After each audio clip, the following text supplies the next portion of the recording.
সম্মানিত চাকরি প্রত্যাশী ভাই বোনেরা, আশা করি ভালো আছেন। আপনারা দেখতে পাচ্ছেন বাংলাদেশ অত্যাবশ্যক প্রজন্ম স্বাস্থ্য উন্নয়ন এবং প্রযুক্তি গবেষণা ইনস্টিটিউটের বারপাট বাড়ি নং ৫-৭ চতুর্থতলা ব্লক ডি লালমাটিয়া ঢাকা ১২০৭। দেখতে পাচ্ছেন বিস্তারিত আলোচনা করব যে প্রকাশিত হয়েছে ২৪শে আশ্বিন ১৪৩২ ৯ অক্টোবর ২০২৫। তো এখানে দেখতে পাচ্ছেন প্রশাসন জনবল নিয়োগ পূর্ণ নিয়োগ বিজ্ঞপ্তি। তো এটা দেখতে পাচ্ছেন যা স্বাস্থ্য ও পরিবার কল্যাণ মন্ত্রণালয়ের স্বাস্থ্য ও শিক্ষা ও পরিবার কল্যাণ বিভাগের আওতাধীন বাংলাদেশের অত্যাবশ্যক ও প্রজন্ম স্বাস্থ্য উন্নয়ন এবং প্রযুক্তি গবেষণা ইনস্টিটিউট বারপাটি নির্মিত বর্ণিত শূন্য পদে জনবল নিয়োগের জন্য বর্ণিত শিক্ষাগত যোগ্যতার অভিজ্ঞতা সম্পূর্ণ প্রকৃত বাংলাদেশী নাগরিকদের নিকট থেকে আবেদনের আহ্বান করা যাচ্ছে। তো এটা দেখতে পাচ্ছেন যে পূর্ণ নিয়োগ বিজ্ঞপ্তি প্রকাশ করা হয়েছে। তো এই নিয়ে আপনাদের মাঝে আজকে বিস্তারিত আলোচনা করব। তার আগে আপনাদের কাছে ছোট্ট একটি অনুরোধ থাকলো যে আমাদের চ্যানেলে যদি নতুন দর্শক বন্ধু হয়ে থাকেন কিংবা এই ভিডিওটি যদি আপনি আজকে প্রথম দেখে থাকেন, অবশ্যই চ্যানেলটাকে সাবস্ক্রাইব করে রাখবেন। আমরা সকল ধরনের সরকারি বেসরকারি সব ধরনের নিয়োগ বিজ্ঞপ্তিগুলো সবার আগে যাচাই বাছাই করে দেওয়ার চেষ্টা করি। আর অবশ্যই ভিডিওতে একটি লাইক করেন। আপনারা একটি লাইক করলে আমাদের ভিডিও বানাতে উৎসাহ বাড়ে। আর অবশ্যই কমেন্ট করে জানাবেন যে কোন জেলা থেকে আপনি এই ভিডিওটি দেখছেন। তো এখানে আমরা আলোচনা করব যে পদের নাম, বেতন, স্কেল, শিক্ষাগত যোগ্যতা সব কিছুই আপনাদের মাঝে সুন্দরভাবে বিস্তারিত আলোচনা করা হবে। তো দেখতে পাচ্ছেন যে পদের নাম গবেষণা কর্মকর্তা বায়োমেডিক্যাল রিসার্চ, শূন্য পদের সংখ্যা একটি। তো গ্রেড হচ্ছে জাতীয় বেতন স্কেল ২০১৫ অনুযায়ী ২২,০০০ টাকা থেকে ৫৩,০৬০ টাকা।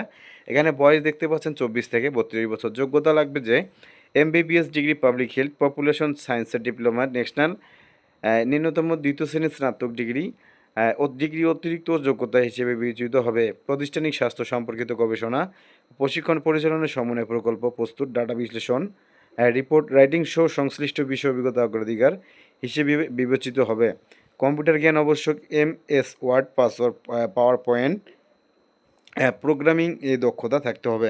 তারপরে দেখতে পাচ্ছেন গবেষণা ও প্রশিক্ষণ কর্মকর্তা, পদের সংখ্যা রয়েছে একটি, বেতন গ্রেড হচ্ছে ৯, জাতীয় বেতনের স্কেল ২২,০০০ টাকা থেকে ৫৩,০৬০ টাকা। বয়স দেখতে পাচ্ছেন ২৪ থেকে ৩২ বছর। তো এমবিবিএস ডিগ্রি, সমাজবিজ্ঞান, সমাজ কল্যাণ, পরিসংখ্যান, অর্থনীতি, স্বাস্থ্য, অর্থনীতি উন্নয়ন অর্থনীতি।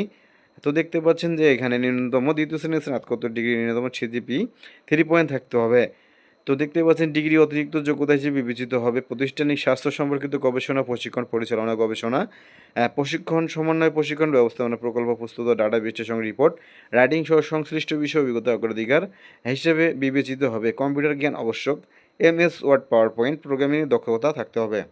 তারপরে দেখতে পাচ্ছেন গবেষণা পাবলিকেশন কর্মকর্তা, পদ সংখ্যা রয়েছে একটি, বেতন গ্রেড হচ্ছে ৯, ২০১৫ অনুযায়ী ২২,০০০ টাকা থেকে ৫৩,০৬০ টাকা। তো এখানেও হচ্ছে আপনার যোগ্যতা লাগবে এমবিবিএস ডিগ্রি, পরিসংখ্যান, গণযোগাযোগ ও সাংবাদিকতা, সমাজবিজ্ঞান, সমাজ কল্যাণ, অর্থনীতি। তারপর দেখতে পাচ্ছেন যে ন্যূনতম দ্বিতীয় শ্রেণীর স্নাতকোত্তর ডিগ্রি, ন্যূনতম সিজিপি 3 থাকতে হবে। প্রাতিষ্ঠানিক স্বাস্থ্য সম্পর্কিত গবেষণা ও প্রশিক্ষণ পরিচালনা গবেষণা, প্রশিক্ষক সমন্বয়, প্রশিক্ষণ ব্যবস্থাপনা প্রকল্প প্রস্তুত, ডাটা বিশ্লেষণ, রিপোর্ট রাইটিং সহ সংশ্লিষ্ট বিষয়ে অভিজ্ঞতা অগ্রাধিকার হিসেবে বিবেচিত হবে। কম্পিউটার ও জ্ঞান আবশ্যক, MS word, PowerPoint, programming দক্ষতা থাকতে হবে। তারপরে দেখতে পাচ্ছেন গবেষণা কর্মকর্তা, ডাটা ম্যানেজমেন্ট, পদের সংখ্যা একটি, জাতীয় বেতন স্কেল ২০১৫ অনুযায়ী বেতন গ্রেড হচ্ছে ৯, ২২,০০০ টাকা থেকে ৫৩,০৬০ টাকা।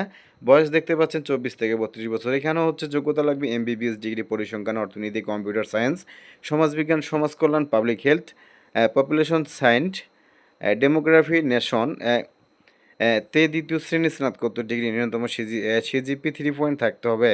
তারপর দেখতে পাচ্ছেন ডিগ্রি অতিরিক্ত যোগ্যতা হিসেবে বিবেচিত হবে। গবেষণা ও তথ্য উৎপাত্ত ডাটা ম্যানেজমেন্ট, বিশ্লেষণ, গবেষণা প্রতিবেদন, রিপোর্ট রাইটিং সম্পাদন সহ সংশ্লিষ্ট বিষয় অভিজ্ঞতা অগ্রাধিকার হিসেবে বিবেচিত হবে। কম্পিউটার জ্ঞান আবশ্যক, MS ওয়ার্ড, পাওয়ার পয়েন্ট, প্রোগ্রামিংয়ে দক্ষতা থাকতে হবে।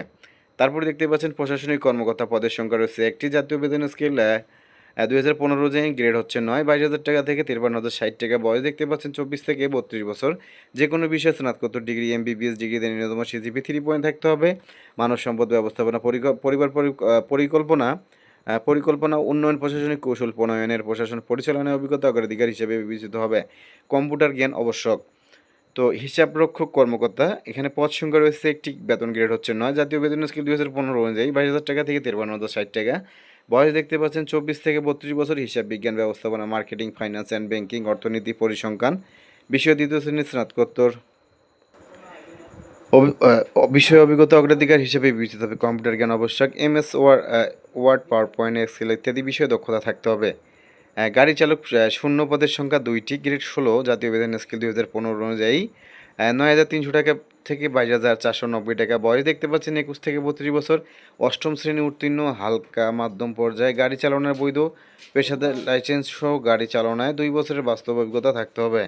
অফিস সহায়কে MLSS শূন্য পদের সংখ্যা 2টি, গ্রেড হচ্ছে জাতীয় বেতন স্কেল 2015 অনুযায়ী 8,250 থেকে 20,010 টাকা। বয়স দেখতে পাচ্ছেন 18 থেকে 32 বছর। তো এখানে দেখতে পাচ্ছেন এসএসসি পাশেই আপনারা এই চাকরিটির আবেদন করতে পারবেন। তো আবেদনের শর্তাবলী দেখতে পাচ্ছেন যে আবেদনপত্র তো দেখতে পাচ্ছেন স্বামী স্ত্রীর নাম, বর্তমানে স্থায়ী ঠিকানা, শিক্ষাগত যোগ্যতা অভিজ্ঞতা যদি থাকে, জন্ম তারিখ, জাতীয়তা, জাতীয় পরিচয়পত্রের নম্বর, জন্ম নিবন্ধন নম্বর, ইমেল, মোবাইল ফোন নম্বর, গাড়ি চালকের ক্ষেত্রে ড্রাইভিং লাইসেন্স ইস্যু, মেয়াদ উত্তীর্ণ তারিখ ইত্যাদি তথ্য উল্লেখ সহ আবেদন করতে হবে। অসম্পূর্ণ আবেদনপত্র বাতিল বলে গণ্য হবে। তো দেখতে পাচ্ছেন যে সকল শিক্ষাগত যোগ্যতার অভিজ্ঞতার গাড়ি চালকের ক্ষেত্রে ড্রাইভিং লাইসেন্স, জাতীয় পরিচয়পত্র, জন্ম নিবন্ধন ও নাগরিকত্বের সনদ সহ উৎপাদিত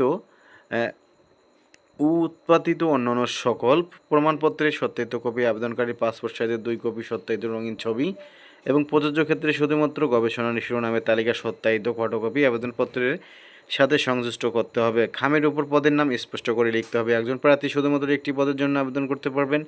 সরকারি, আধা সরকারি, স্বায়ত্তশাসিত, আধা স্বায়ত্তশাসিত সংস্থার চাকরিরত প্রার্থীদেরকে যথাযথ কর্তৃপক্ষের মাধ্যমে আবেদন করতে হবে। বয়স প্রমাণের ক্ষেত্রে এসএসসি সমমানের এবং গাড়ি চালকের ক্ষেত্রে অষ্টম শ্রেণী উত্তীর্ণ, সনদের বর্ণিত জন্ম তারিখ অনুযায়ী বয়স নির্ধারিত হবে। আগামী 31/10/2025 খ্রিস্টাব্দ তারিখের প্রার্থী সর্বোচ্চ সর্বনিম্ন বয়স গণনা করা হবে। এই নিয়োগে যথাযথ কর্তৃপক্ষের কৃতক অনুমোদিত নিয়োগ বিধি অনুযায়ী যোগ্য আবেদনকারীদের বয়স ও শিক্ষাগত যোগ্যতার বিষয় নির্ধারণ করা রয়েছে।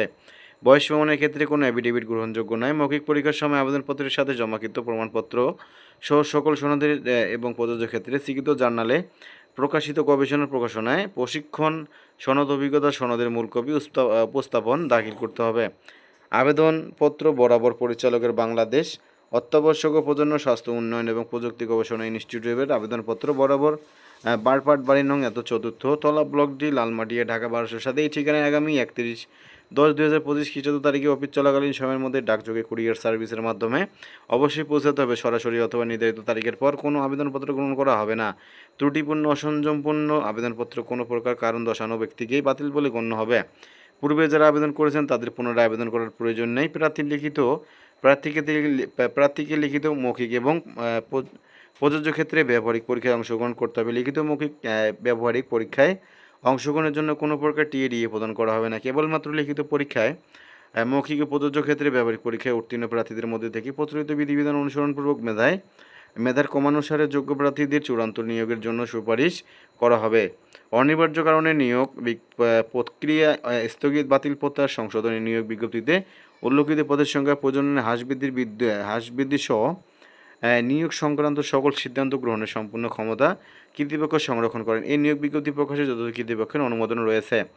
তো প্রিয় চাকরি প্রত্যাশী ভাই বোনেরা, আজকের মতো এখানে শেষ করব।